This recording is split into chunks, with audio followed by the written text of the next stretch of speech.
everyone, welcome to my channel. In this video we'll see how to make a denture base. Okay let's begin. तो सबसे पहले denture base plate बनाने के लिए आपको cast चाहिए होगा, कोल्ड मोल्ड सील चाहिए होगा, that is the separating media, एक सिरिंज चाहिए होगा जिससे आप लिक्विड को पोर करेंगे, एंड मोनोमर चाहिए होगा, पॉलीमर चाहिए होगा। यहाँ पे मैंने DPI का लिया है, अगर आपके पास कोई अदर ब्रांड है तो वो भी आप यूज़ कर सकते हैं। उसके बाद अगर आपके पास एक स्प्रिंकलर वाली बॉटल है तो वो ज़्यादा इजी होगा उसे ऐसे स्प्रिंकल करने में, आगे आप वीडियो में देखेंगे। तो सबसे पहले हमें क्या करना है, कास्ट के ऊपर अच्छे से सेपरेटिंग मीडिया लगा लेना है। अब ये बहुत ज़्यादा मोटा नहीं लगाना है, बहुत ज़्यादा पतला नहीं लगाना है। बहुत ज़्यादा पतला लगाओगे तो आपको फिर डेंचर को निकालने में दिक्कत होगी। मोटा लगाने में क्या दिक्कत होगी, जैसे कि जो ये वेस्टिब्यूल है, जो सल्कस है बेसिकली, उसके अंदर अगर ये फिल हो गया फिर वहीं पे वो ड्राई हो गया तो जब आप मोनोमर उस पर पॉलीमर डालेंगे तो शायद से वहाँ पे जो इम्प्रेशन आएगा फिर वो अच्छा नहीं आएगा। तो मेक श्योर कि जो ये वेस्टिब्यूल और सल्कस वाला एरिया है इसे अच्छे से वहाँ पे स्प्रेड कर दे सेपरेटिंग मीडिया। हर जगह पे ये इवनली स्प्रेड होना चाहिए, ऐसा नहीं कि कहीं पे आपने एकदम भर ही दिया है। जैसे यहाँ पे मैंने अच्छे से स्प्रेड किया है हाथ से। सिंपली आप एक ब्रश भी यूज़ कर सकते हैं, मेरे पास ब्रश था नहीं तो मैं यहाँ पे हाथ से ही कर रही हूँ। इसे अच्छे से स्प्रेड करने के बाद हम 10 मिनट्स के लिए इसे सूखने के लिए छोड़ देंगे, उसके बाद ही हम आगे का प्रोसेस स्टार्ट करेंगे। तो इसे अच्छे से आपको 10 मिनट छोड़ देना है, तब तक आप अपनी बाकी तैयारी कर सकते हैं। आप अपने मोनोमर पॉलीमर को स्प्रिंकलर के अंदर फिल कर लीजिए, इंजेक्शन से कर रहे हैं चाहे स्प्रिंकलर जो भी यूज़ कर रहे हैं, बाकी सारे प्रिपरेशन करें तब तक अच्छे से ड्राई हो जाएगा। उसके बाद हम अपना डेंचर बेस प्लेट बनाना स्टार्ट करेंगे। तो यहाँ पे हमने क्या किया है, ड्राई होने के बाद मैंने एक बॉटल में जो आता है, जैसे कि अगर फेविकॉल की कोई खाली बॉटल हो गई या फिर कोई भी चीज़ की आई ड्रॉप्स की होती है, लिक्विड भी इवन आप उसके अंदर रख सकते हैं, उससे बहुत इजीली एक एक ड्रॉप गिरता है। सिरिंज यूज़ करते टाइम कई बार क्या होता है कि एकदम से बहुत सारा ऐसे लिक्विड पोर हो जाता है, तो फिर क्या होता है कि वो पूरा फैल जाता है, तो उसे फिर हैंडल करना थोड़ा मुश्किल हो जाता है। तो बेटर होगा कि आप एक आई ड्रॉप की बॉटल यूज़ करें, उससे एक एक ड्रॉप कर करके ही लिक्विड को गिराएं, क्योंकि जो हमारा रेशियो होता है वो 1:1 का होता है। तो जितना आपने पाउडर गिराया है उतना आपको लिक्विड गिराना है और सबको अच्छे से इवनली स्प्रेड करना है, जैसा कि आप यहाँ पे देख रहे हैं। एकदम से कहीं पे मोटा नहीं कर देना है, कहीं पे पतला नहीं करना है। यहाँ पे मैं पहले फर्स्ट लेयर लगा रही हूँ, फिर जहाँ जहाँ पे हमें लगेगा कि हल्का सा ग्रीनिश है अंदर का दिख रहा है, तो वहाँ पे हम एक और लेयर लगाते जाएंगे धीरे धीरे। ये प्रोसेस आपको बहुत ही आराम से करना है, ज़्यादा जल्दबाजी नहीं करनी है, अदरवाइज़ फिर वो मोटा बन जाएगा या तो फिर कहीं से पतला रह जाएगा। अगर हल्का सा मोटा भी हो गया है तो आप ट्रिमिंग के टाइम पे उसे फिक्स कर सकते हैं। बहुत पतला बहुत मोटा नहीं करना है। ऑल्सो मेक श्योर जैसे जैसे आप उस पर पाउडर स्प्रिंकल करते जा रहे हैं, लिक्विड डाल के हाथ से आप उसे अच्छे से इवन करते जाएं। स्मूथ अभी करते जाएंगे तो बाद में आपको ट्रिमिंग के टाइम पे ज़्यादा उसे ट्रिम या पॉलिश करना नहीं पड़ेगा। तो यहाँ पे मैं क्या कर रही हूँ, उसे पाउडर गिराया, हल्का सा लिक्विड, उसे 2 मिनट सेट होने देंगे, फिर अपने हाथ से फिंगर को यूज़ करके उस पर हल्का सा लिक्विड लगा के उससे वहाँ से हम स्मूथ करते जाएंगे साथ के साथ। इससे क्या होगा कि बाद में आपको अलग से बहुत ज़्यादा इसमें ट्रिम या पॉलिश करना नहीं पड़ेगा, और हर जगह से इवनली करना है। ये बात का आपको ध्यान रखना है, जहाँ जहाँ आपको लगे कि कहीं से पतला हो रहा है सिर्फ वहीं वहीं पे powder and then liquid, then powder, then liquid. ये प्रोसेस आपको बार बार रिपीट करना है। जहाँ पे आपको लगे कि इवनली अब हो गया है, अब थिक हो गया है ऑलरेडी और नहीं चाहिए, तो वहाँ पे आपको दोबारा से रिपीट नहीं करना है, जैसे कि मैं यहाँ पे साइड साइड में कर रही हूँ। एंड ऑल्सो जो ये वेस्टिब्यूल वाला एरिया है इसे आपको पूरा फिल करना है, क्योंकि जो डेंचर बेस प्लेट है वो पूरा उसके अंदर फिट होना चाहिए। तो जो नीचे से है वो थिक ही रहेगा, आपको वो जो कैविटी सी है वो पूरे फिल करनी है। ये मैं आगे दिखाऊंगी, हालांकि यहाँ पे अभी मैंने अच्छे से फिल किया नहीं है, क्योंकि आपको ये प्रोसेस स्टेप बाय स्टेप करना है, एक ही बार में ऐसे नहीं कर देना है क्योंकि फिर ज़्यादा मोटा हो जाएगा।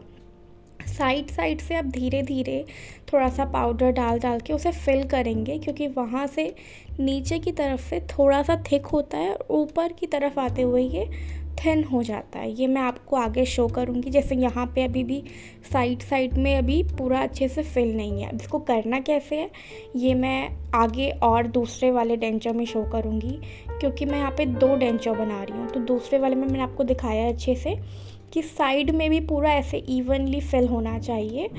अदरवाइज़ जब आप ट्रिमिंग करेंगे तो देखेंगे कि ट्रिमिंग करते वक्त नीचे का एरिया ज़्यादा थिक हो गया है, ऊपर ज़्यादा पतला हो गया है, तो वो अच्छे से स्मूथ सरफेस बनेगा नहीं। यहाँ पे मैंने डेपन डिश में थोड़ा सा लिक्विड रख लिया है ताकि साथ ही साथ मैं स्मूथ करते जाऊँ।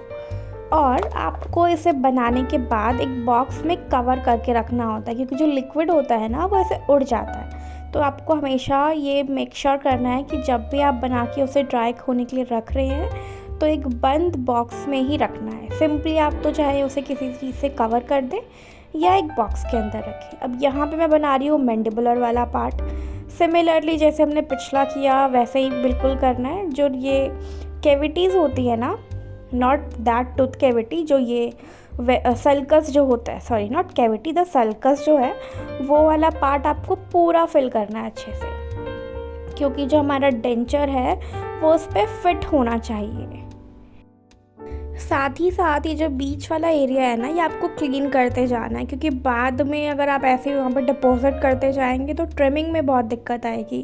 तो यहाँ पे मैंने कार्वर की हेल्प से उसे क्लीन कर दिया। अगेन हम इसे बंद बॉक्स में स्टोर करके रखेंगे, क्योंकि जो लिक्विड है वो एवापोरेट हो जाता है। अब यहाँ पे 6 घंटे हो गए हैं। मिनिमम 6 घंटे आपको रखना होता है ड्राई करने के लिए। आप चाहे तो 24 आवर्स रख दें। यहाँ पे मैंने कार्वर की हेल्प से इसे इजीली निकाल लिया है। हल्का सा से आप कॉर्नर से उसे निकालने की कोशिश करेंगे, क्योंकि हमने सेपरेटिंग मीडिया लगाया तो वो इजीली निकल जाता है। निकालने के बाद हम इसे ट्रिम करना स्टार्ट करेंगे, जिसके लिए यहाँ पे मैंने ट्रिमिंग बार लिया है। अगर आपको माइक्रोमोटर यूज़ करना नहीं आता है तो you can tell me in comments, I will make a separate video on it कि हाउ टू यूज़ माइक्रोमोटर, क्योंकि मुझे भी काफ़ी प्रॉब्लम आई थी यूज़ करने में स्टार्टिंग में। तो अगर आपको भी थोड़ा सा नहीं आ रहा है कैसे यूज़ करें, कुछ प्रॉब्लम आ रही है, तो आई will make a separate video on it.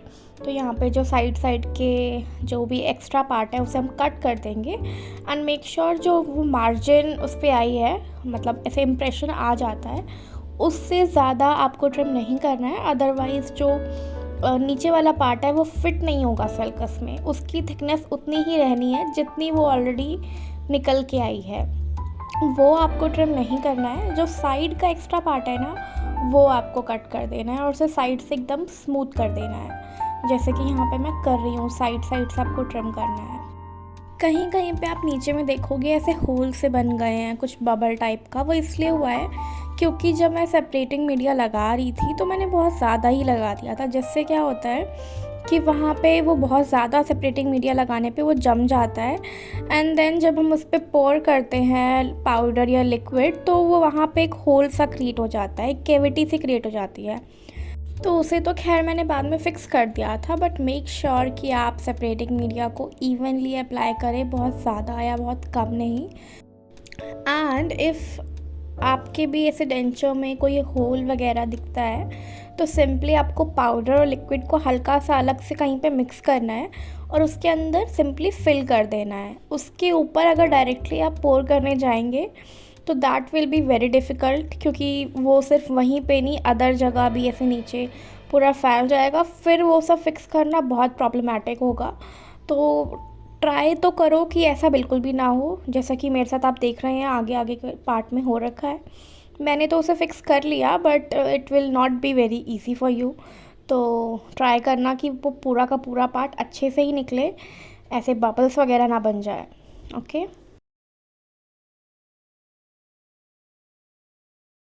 तो मैक्सिलरी पार्ट ऑलमोस्ट हमारा ट्रिम हो गया है। साथ ही साथ हम मैंडिबल वाला पार्ट भी अच्छे से ट्रिम कर लेंगे साइड से, जैसे कि हमने पहला वाला किया था। अगेन वही साइड से एक्स्ट्रा पार्ट ही आपको ट्रिम करना है, जहाँ से आपको थोड़ा अनइवन लगे वहाँ से आप ट्रिम करें। बहुत ज़्यादा पतला नहीं करना है, बहुत ज़्यादा मोटा हो तो आपको उसे ट्रिम करके थोड़ा सा पतला करना है। बट मेक श्योर कि जब आप स्टार्टिंग में ही बना रहे हैं तो उसे मोटा ना करें, क्योंकि बाद में इसको ट्रिम करते करते पतला करना काफ़ी मुश्किल हो जाता है।